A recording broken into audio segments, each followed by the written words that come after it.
Ikaw ba ay nakagat ng aso o nagasgasan yung balat mo ng ngipin ng aso at pinabayaan mo lang? Naku po, mag-iingat po kayo. Delikado po ang rabies. Ang rabies po ay isang virus na kayang pumasok sa ating katawan kahit sa pinakamaliit o gasgas na sugat. Ang rabies po pag pinabayaan at umabot ito sa ating utak, ito po ay nakamamatay. Kaya kung kayo po ay nakagat ng aso o nagasgasan yung ngipin ng inyong aso, huwag po ninyong isawalang bahala. Kung meron man lang na malapit na center sa inyong lugar, ay ilapit nyo po yan kaagad para maturuan po kayo kung ano yung mga dapat nyong gawin at kayo makapagpa-injection.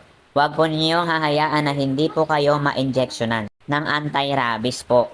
Ang rabies po na virus pag pumasok sa ating katawan ay may iba't iba pong stage yan. Meron yung isang stage na kung saan hindi muna siya kakalat sa ating katawan, mag-i-stack muna siya, magpaparami muna siya sa isang parte ng ating katawan, at paglipas ng ilang buwan, ilang taon, saka siya aatake.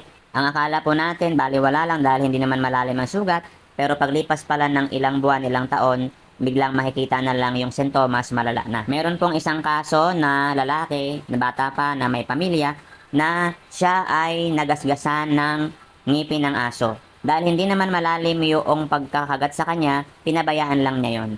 Pero paglipas po ng 2 buwan, nagulat na lang siya na hindi na siya makahinga ng maayos. Yung rabies po pala ay umakyat na po papunta sa kanyang utak.